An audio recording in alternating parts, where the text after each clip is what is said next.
Un hombre murciélago real. Él realmente se exponía, sin importar los riesgos.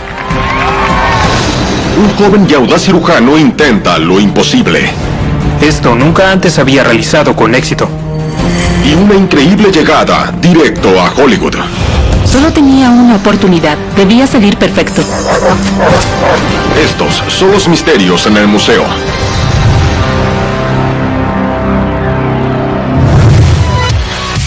La zona de la bahía de San Francisco es conocida por su belleza natural. Los visitantes pueden ir de excursión por los bosques de secuoyas, surfear en el Océano Pacífico y volar en ala delta por los acantilados. Pero la región también alberga varias de las empresas tecnológicas más vanguardistas del planeta. Y en la ciudad de Mountain View, ese legado se celebra aquí, en el Museo de Historia de la Computación. Esta institución única exhibe la mayor colección internacional de artefactos relacionados con la computación. Incluye un robot japonés diseñado para transportar objetos pequeños, un conjunto de cascos de realidad virtual de los años 60 y 70, y un prototipo del clásico videojuego Pong. Pero entre estos aparatos de alta tecnología, hay un artefacto que en comparación parece simple. El artículo es un objeto metálico cuadrado que tiene un teclado numerado del 0 al 9 y varias palabras en él, como verbo, sustantivo, espera, automático, etc. Este teclado de computadora puede ser pequeño, pero representa un paso gigante para la humanidad. Ha despegado. Este artefacto estuvo detrás de uno de los mayores logros en la historia de la humanidad. 25 de diciembre de 1968. Espacio exterior. Los 3 tripulantes del Apolo 8 acaban de entrar en los libros de historia. Se han convertido en las primeras personas en orbitar la Luna. El Apolo 8 fue un proyecto de inmensa importancia histórica, nacional y estratégica. Un proyecto único en la vida. Con su misión cumplida, la tripulación se prepara para volver a la Tierra. Pero justo cuando inician el regreso, hay problemas. El piloto del módulo de mando, Jim Lovell, contempla las estrellas a través de su telescopio, cuando los propulsores de la nave comienzan a arder sin control. Y la nave se abalanza a ciegas por el espacio. Esto pudo haber significado el fin de la misión o incluso la vida de los astronautas. Lovell pide ayuda al control de misión en Houston, Texas. Espere, 13. Estamos averiguando. Los científicos en tierra realizan diagnósticos y responden con una noticia impactante. La memoria de la computadora de navegación de la nave se ha borrado. En lugar de conocer su posición correcta en el espacio exterior, la computadora cree que está en modo de lanzamiento en tierra, en Florida. Sin saber su ubicación actual, la computadora no puede trazar un curso de regreso a tierra. La computadora de navegación del Apolo fue la responsable de guiar a la nave entre la Tierra y la Luna con una precisión increíble. Sin esa computadora había muy pocas opciones para los astronautas de regresar a Tierra. La avería no tiene precedentes. Estaban en juego las vidas de los astronautas. Para que el sistema de navegación pueda calcular el rumbo hacia la Tierra, necesita información actualizada sobre la posición de la nave. Pero conseguir esos datos es casi imposible. La computadora es el único instrumento a bordo que seguía esas coordenadas. Pero a Lovell se le ocurre una idea. Calculará la ubicación de la cápsula mirando las estrellas. Desde los antiguos griegos hasta Cristóbal Colón, los marineros han navegado por aguas inexploradas utilizando las estrellas. Ahora Lovell debe usar la misma técnica milenaria para determinar la ubicación exacta de la cápsula Apolo. No había margen de error. Si la navegación no era correcta, la nave podía quemarse en su paso por la atmósfera terrestre o esquivar totalmente la atmósfera y seguir en el espacio. Lowell busca en el cielo nocturno y encuentra las 2 estrellas más brillantes, Sirio y Rigel, ambas cerca del cinturón de Orión, y calcula cuidadosamente la posición de la nave. Si se equivoca, la tripulación podría no volver a la Tierra. El astronauta introduce los datos en la computadora y espera. Ese fue un momento realmente tenso. Minutos después, la computadora vuelve a funcionar. Los cálculos manuales de Lovell funcionaron. El sistema de navegación ahora traza un rumbo correcto hacia la Tierra. El 27 de diciembre, la cápsula Apolo desciende a través de la atmósfera, antes de caer en el Pacífico. Gracias a Jim Lovell y al control de misión, la computadora de navegación regresó a los astronautas a la Tierra sanos y salvos. La tripulación del Apolo 8 es aclamada como héroes. Tras la misión, la NASA rediseña sus sistemas de navegación. Y solo 7 meses después, una computadora mejorada permite que el Apolo 11 alunice. Y Neil Armstrong da sus famosos primeros pasos. Hoy, este teclado de la computadora de navegación del Apolo se exhibe en el Museo de Historia de la Computación, en Mountain View, California. Recuerda la rapidez mental de un hombre que llevó un gran salto para la humanidad.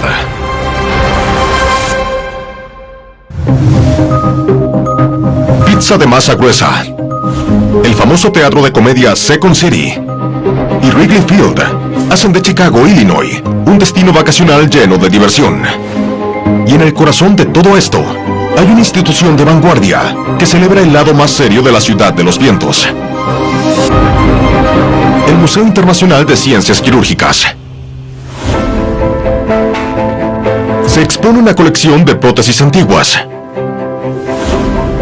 Una farmacia reconstruida del siglo XIX. Y algunas de las primeras máquinas de rayos X. Pero hay un conjunto de artículos aquí que recuerda un lado diferente de la historia de la cirugía. Se trata de una caja de madera de unos 30 centímetros de largo. En el interior hay incrustaciones de un color morado intenso, llenas de objetos de plata muy afilados. Parece que fuera muy peligrosa, pero ha salvado muchas vidas. Este equipo de cirugía de 1890 evoca una operación impresionante que cambió el mundo para siempre. Herramientas rudimentarias como estas se usaron en el descubrimiento de una técnica médica revolucionaria. 1893. Han pasado 30 años desde la firma de la Proclama de Emancipación, pero en Estados Unidos sigue habiendo una fuerte segregación. Los afroamericanos se enfrentan a la discriminación en todo momento. No solo se les niega el empleo, la vivienda y la igualdad de acceso a las instalaciones públicas, sino que se les impide entrar en los campos más respetados, sobre todo en medicina. Mucha gente creía que, al ser negro, no tenías la capacidad cerebral para eso. Pero en la ciudad de Chicago hay un médico afroamericano que desafía la tendencia. Un médico de 37 años, llamado Den Williams, conocido por sus pacientes como Dr. Den. El Dr. Den era un hombre muy audaz. Luchaba con fuerza por la igualdad y el igualitarismo. El Dr. Den ha luchado contra toda una vida de discriminación para crear el primer hospital de propiedad negra del país. Ya que muchos de sus colegas blancos no creen en las capacidades de los médicos negros, el Dr. Den sabe que debe ser el doble de bueno que sus colegas blancos. Mantiene los estándares más rigurosos y siempre se esfuerza por alcanzar la perfección. Se esforzaba mucho para convencer a la gente de que los negros podían ser cirujanos. Pero está a punto de enfrentarse a un dilema que podría poner en peligro todo lo que ha trabajado. En la noche del 9 de julio, un hombre llega al hospital del Dr. Den con una herida de cuchillo en el pecho. Acababa de pelearse en el bar y había sido apuñalado en el pecho con un cuchillo marinero. El Dr. Den examina al hombre y da su diagnóstico. El corazón del paciente ha sido perforado. La condición es fatal. En esa época las probabilidades de sobrevivir a una puñalada en el corazón eran básicamente nulas. En los tiempos previos a las herramientas quirúrgicas de precisión, los antibióticos y las transfusiones de sangre, operar el corazón se considera imposible. La mayoría de los médicos de esa época dejaban morir a los pacientes con traumatismos cardíacos graves. Si el Dr. Den en un caso hipotético hubiera dicho que ese hombre moriría, ninguna persona pensaría mal de él. Pero el Dr. Den cree que puede salvar la vida del hombre, haciendo algo radical. Realizar la primera operación a corazón abierto en el mundo. La cirugía invasiva a corazón abierto nunca antes había realizado con éxito. Un procedimiento tan poco ortodoxo va en contra de las prácticas empleadas por los médicos blancos de la ciudad. Si fracasa, sus colegas tacharán al Dr. Den de imprudente y exigirán el cierre de su hospital. Pero si tiene éxito, podría salvar la vida del hombre. Así que, ¿cómo resolverá el Dr. Den este desgarrador dilema? Es 1893 en Chicago. El Dr. Den Williams, uno de los primeros cirujanos negros de la ciudad, se enfrenta a una decisión desgarradora. Un paciente con una herida de cuchillo en el pecho está al borde de la muerte. El Dr. Den cree que podría salvarlo realizando la primera operación a corazón abierto del mundo. Si no lo consigue, podría perder su consulta. Así que con todo en juego, ¿qué es lo que hará el Dr. Den? El médico piensa que su deber de salvar la vida del hombre es mayor que los riesgos para su propia reputación. Se prepara para hacer la primera incisión.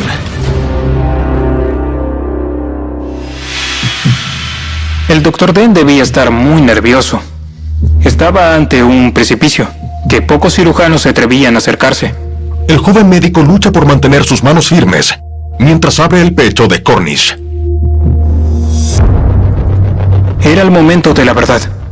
No había lugar para el error. Tenía el corazón de James Cornish expuesto y su vida estaba literalmente en sus manos. El Dr. Den mira dentro de la cavidad y ve un corte de casi 1 centímetro en la membrana protectora que rodea el corazón. El órgano en sí está intacto. El Dr. Den toma aguja e hilo para cerrar el corte. Una puntada en el lugar equivocado podría provocar una hemorragia incontrolable. La tensión en esa acalorada sala debió ser terrible. Tuvo que trabajar solo con su instinto, su entrenamiento y su deseo de salvarle la vida a este hombre. Finalmente anuda la última puntada.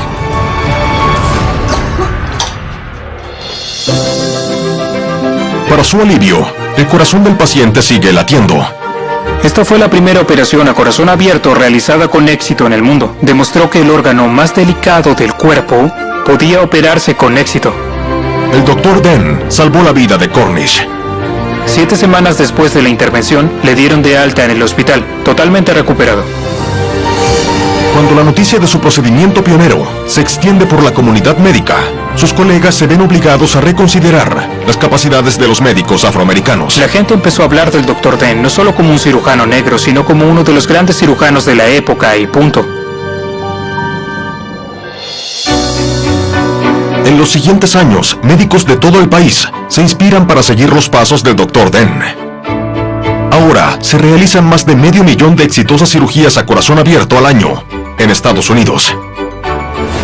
Y en el Museo Internacional de Ciencias Quirúrgicas en Chicago, este antiguo equipo de operaciones es un tributo a un joven cirujano pionero que se ganó un lugar especial en la historia. Los habitantes de Michigan están tan orgullosos de los logros de sus conciudadanos que han creado su propia versión del Paseo de la Fama al estilo de Hollywood, en Lansing, la capital del estado. Formado por 23 placas de bronce, rinde homenaje a michigenses famosos como Stevie Wonder, Jeff Daniels y Thomas Edison. Y los que quieran profundizar en la historia del Mitten State pueden encontrarla en el Centro de Historia de Michigan. Aquí los visitantes pueden encontrar un bote de la década de 1930 usado para pescar truchas, la recreación de una cocina de mediados del siglo XX y la nariz de un bombardero B-24 de la Segunda Guerra Mundial. Pero hay un artículo poco convencional que no parece pertenecer a un museo, sino a una tienda de noche de brujas. El artefacto mide unos 60 centímetros de alto y 1,40 m de ancho. Está hecho con metros de lona entrelazada, unida a tubos de acero y correas de cuero. Está amarillento por el tiempo y muestra signos de desgaste. Estas alas caseras las usó un temerario indomable que dio un salto hacia lo desconocido, desafiando la gravedad. Esta es la historia de un hombre que estaba decidido a volar, sin importar los riesgos. Es 1932, en Lansing, Michigan. Clem Son, de 21 años, es un experimentado paracaidista. Lleva 2 años saltando desde aviones como parte de un espectáculo aéreo itinerante. Era un tipo que realmente lo arriesgaba todo, y las cosas que hacía eran más que peligrosas. Pero para Son, la emoción del paracaidismo no es suficiente. Anhela elevarse por el aire, como un pájaro. Desde el principio de los tiempos, la humanidad ha estado obsesionada con volar. Desde el mito de Ícaro en la antigua Grecia, hasta los ángeles bíblicos. Casi todas las culturas han fantaseado con la posibilidad de volar. Son cree que puede triunfar, donde otros solo se han atrevido a soñar. Mucha gente, al mirar el cielo y ver un pájaro, ha deseado poder volar así.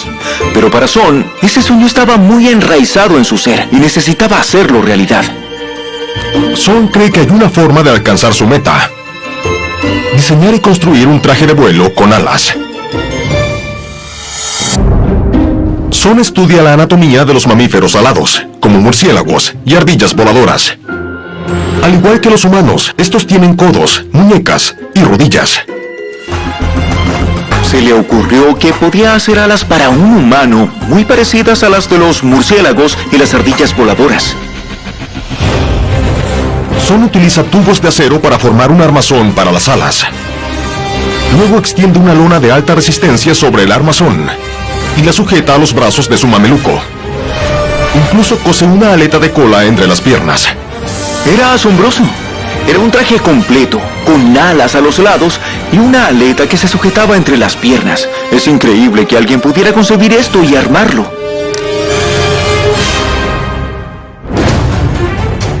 Son planea ponerse el traje y luego saltar del avión.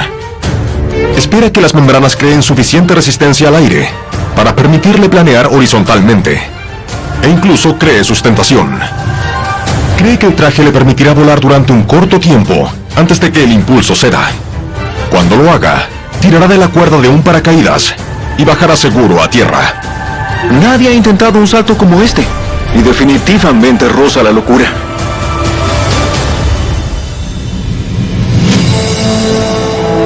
En 1935, Son llega a un aeródromo de Miami y se encuentra con una enorme multitud que lo aclama, entusiasmada por ser testigo de su acrobacia que desafía a la muerte. Sería el salto más arriesgado de su vida, frente a todas esas personas. Se sube a un avión y asciende al cielo. El único objetivo de Son era volar. Desde que era un niño quería volar como un pájaro, y ahora estaba a punto de lanzarse para cumplir su sueño. Cuando el avión alcanza 12.000 pies de altura, Son sube al ala y salta de cabeza al vacío. Si tiene éxito, hará historia, pero si fracasa, morirá. ¿Alzará vuelo el innovador traje de Son?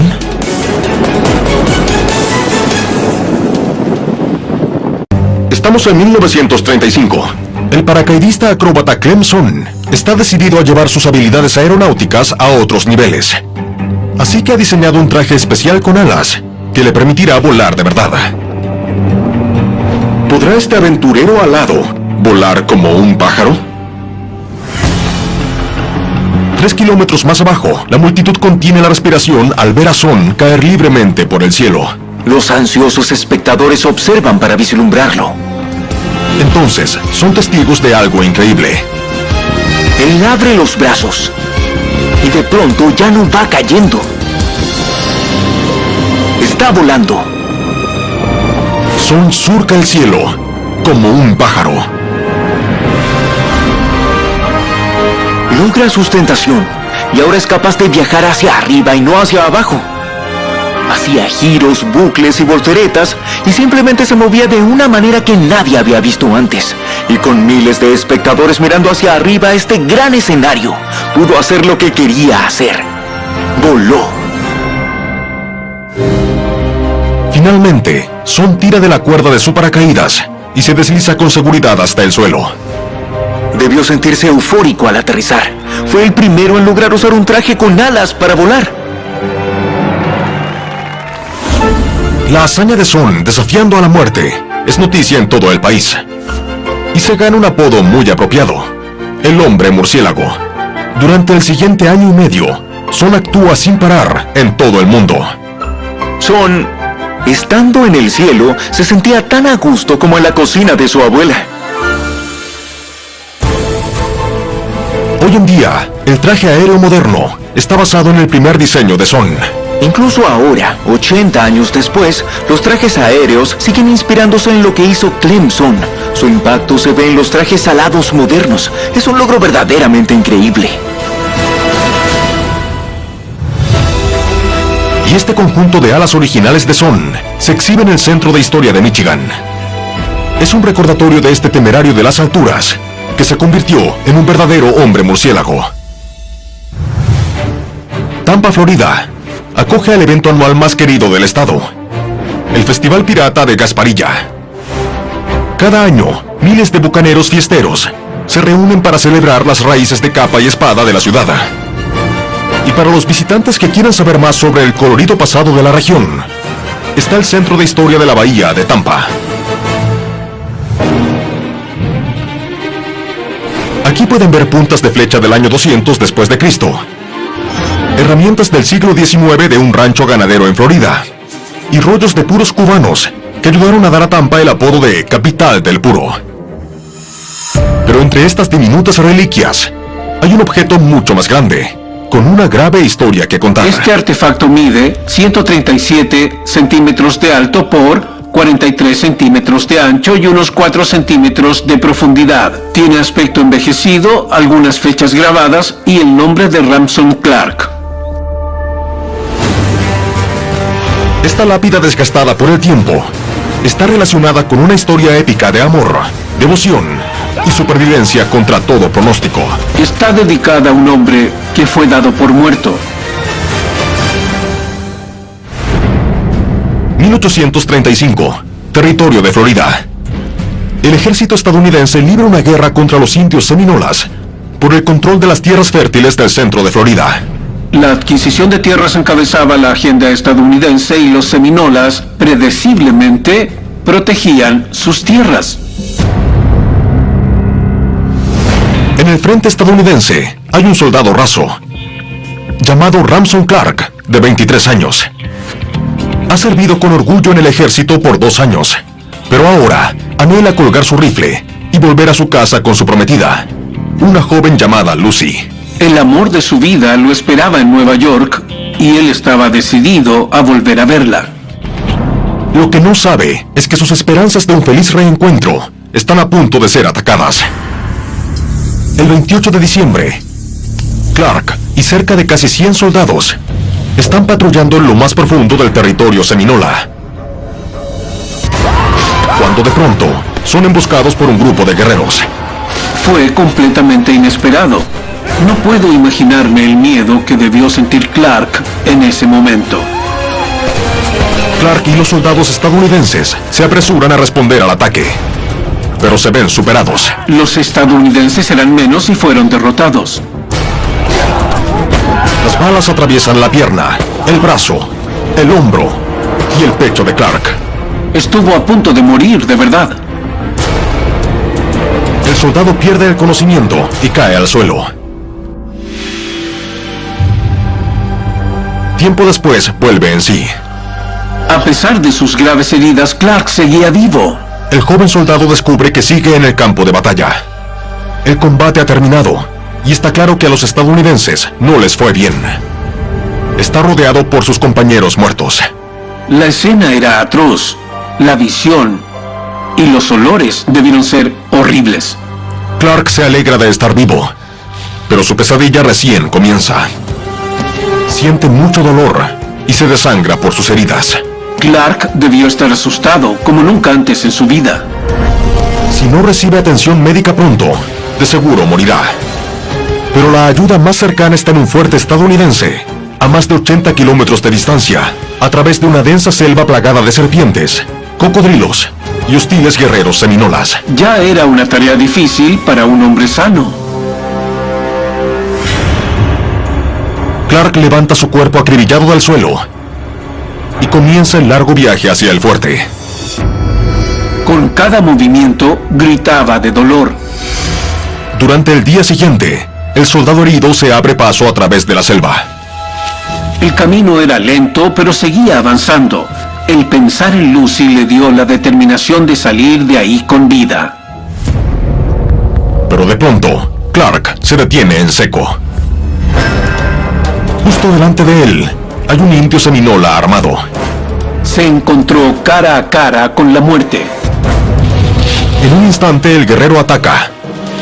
Las heridas de Clark le impiden correr. Así que el soldado hace lo único que se le ocurre: esconderse. Clark se pone a cubierto detrás de unos árboles.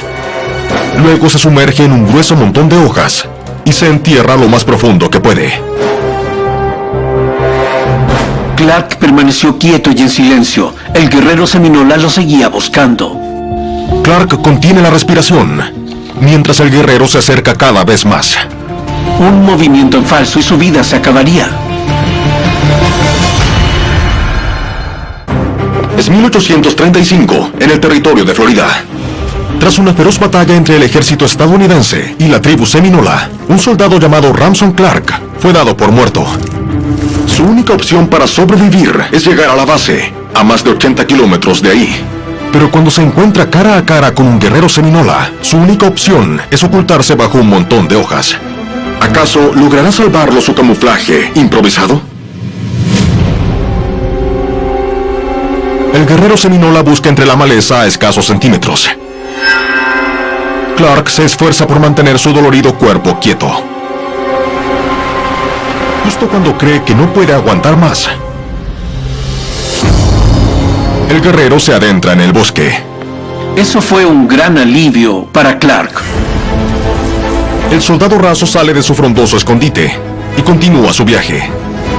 Durante los siguientes días, Clark arrastra su cuerpo herido más de 80 kilómetros, evadiendo lobos y cruzando 4 ríos en el proceso. El 31 de diciembre, contra todo pronóstico, Clark llega por fin a su base. Sus compañeros se sorprenden al verlo vivo. Clark pasó por algunas de las experiencias más angustiosas que se puedan imaginar y sobrevivió contra todo pronóstico. Clark pasa los siguientes 5 meses recuperándose de sus heridas, antes de regresar finalmente a Nueva York, a los brazos de su prometida Lucy. El reencuentro con Lucy debió ser mágico. Era algo que había esperado, por lo que había rezado y que por fin se hacía realidad. Hoy, la lápida de Ramson Clark se exhibe en el Centro de Historia de la Bahía de Tampa. Sirve como testimonio de la voluntad de un hombre a sobrevivir, pese a sus reñidas probabilidades. Con su pintoresco puerto, sus faros históricos y sus hileras de edificios de la época colonial, Annapolis, Maryland, transporta a los visitantes al pasado marinero de Estados Unidos. Así que no es de extrañar que la ciudad sea la sede del Museo de la Academia Naval de Estados Unidos. La colección incluye más de 50,000 artefactos relacionados con el mar, como una espada que ayudó a derrotar a los piratas de Berbería, un timón utilizado por el almirante David Farragut, y un trozo del blindaje del famoso buque acorazado de la Guerra Civil, el USS Monitor.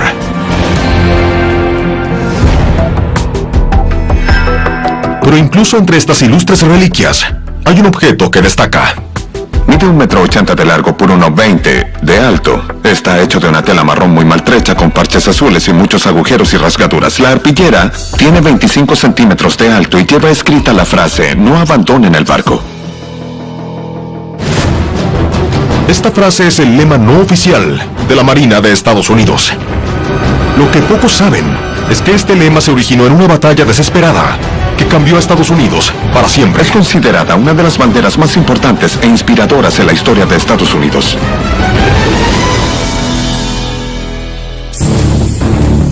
Es 1813. 30 años después del final de la Guerra Revolucionaria, Estados Unidos lucha por mantener su independencia de Gran Bretaña. Tras una serie de disputas comerciales no resueltas, los británicos han enviado un ejército al otro lado del Atlántico para reconquistar el territorio estadounidense. Hasta ahora, Estados Unidos ha sido incapaz de detener el ataque, y la moral del país se hunde rápidamente. Pero un oficial naval quiere alentar a los barcos de Estados Unidos. El comodoro de 29 años, Oliver Hazard Perry. Era un muy exitoso oficial naval. Había servido a su país durante la mitad de su vida. No se sentía intimidado por los británicos. Perry cree que su joven país tiene lo necesario para derrotar a los británicos. Lo único que le falta es la inspiración. Si puede obtener una emocionante victoria, podría cambiar el rumbo de la guerra. Perry tiene el objetivo perfecto en mente: un escuadrón de 6 buques de guerra británicos en el lago Erie. Los buques guardan líneas de suministros vitales para los británicos. Si Perry puede eliminarlos, sería una gran pérdida para el enemigo y un gran impulso para las asediadas tropas estadounidenses. El 10 de septiembre, Perry lleva sus barcos de guerra a la batalla. Estaba preparado para este duelo. Creía que podía vencer a los británicos. Pero cuando sus barcos se acercan a sus objetivos, Perry se da cuenta que ha cometido un gran error. De inmediato, los barcos estadounidenses son alcanzados por una lluvia de balas de cañón. Había subestimado el poder de fuego del enemigo. La contienda era desigual y rápidamente la batalla se convierte en una matanza. El buque insignia de Perry es el más afectado. Llovían disparos y proyectiles británicos y había humo y fuego por todas partes. Su tripulación comienza a entrar en pánico. Claramente era una causa perdida. Pero el audaz comandante está decidido a reunir a su tripulación y tiene un último truco bajo la manga que podría arrancar la victoria de las fauces de la derrota. Su única esperanza ahora era una apuesta sumamente arriesgada. ¿Qué hará falta para salvar a los asustados marineros de la muerte? Estamos en 1813. Estados Unidos y Gran Bretaña están en guerra. En el lago Erie, una flota de barcos de guerra estadounidenses está siendo atacada por los británicos. Los marineros estadounidenses parecen resignados a la derrota, pero el comodoro Oliver Hazard Perry tiene un truco bajo la manga que podría dar esperanza a sus compatriotas. La tripulación de Perry se acobarda ante el ataque de los británicos. Si no los arenga rápido, la batalla estará perdida. Es entonces cuando hace un movimiento histórico. Perry hizo una bandera especial en el mástil de su barco, una que mandó hacer para esta situación. La bandera, la misma que se exhibe en el Museo de la Academia Naval, proclama con orgullo: no abandonen el barco. La visión del majestuoso estandarte ondeando con orgullo al viento inspira a sus marineros.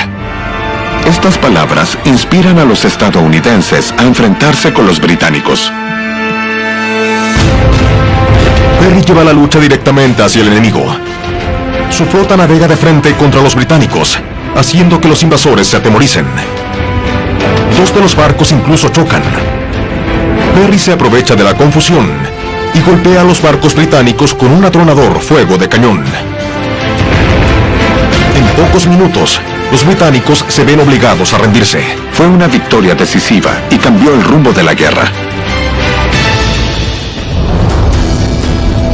Tal como Perry esperaba, este notable triunfo impulsa a los estadounidenses a una serie de victorias sorprendentes.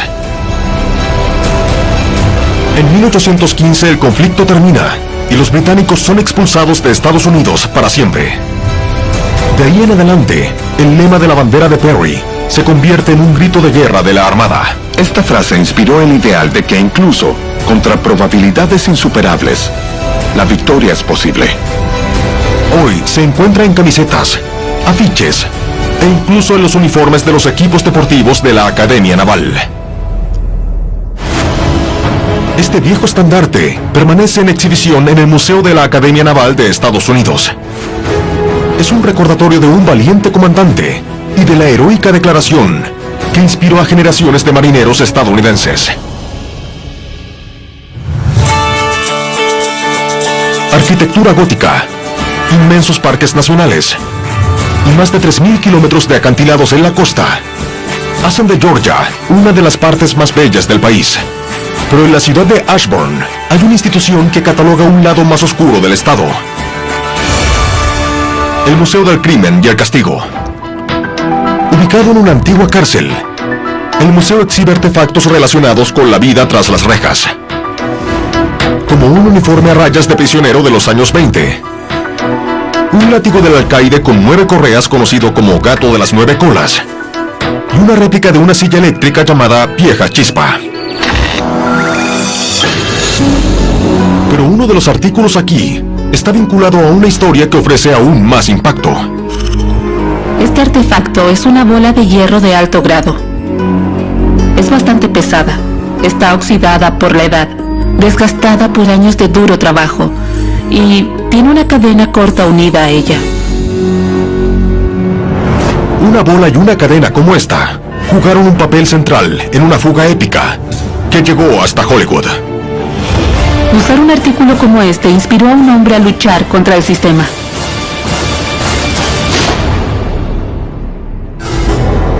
Es 1922 en Georgia. Robert Burns, de 31 años, acaba de ser condenado por robar $5. Su sentencia es severa. Debe servir de 6 a 10 años en una cadena de presos. Eso fue realmente una injusticia. Estaba desesperado, era joven y cometió un error estúpido. Estar en la cadena de presos de Georgia era uno de los castigos más duros que había. Desde la abolición de la esclavitud, el Estado recurre a las cadenas de presos para obtener mano de obra barata. Los presos realizan trabajos agotadores, estando atados con cadenas de hierro, como la que se exhibe aquí en el Museo del Crimen y el Castigo. Era un trabajo duro. Debían trabajar a más de 37 grados centígrados en lugares llenos de insectos.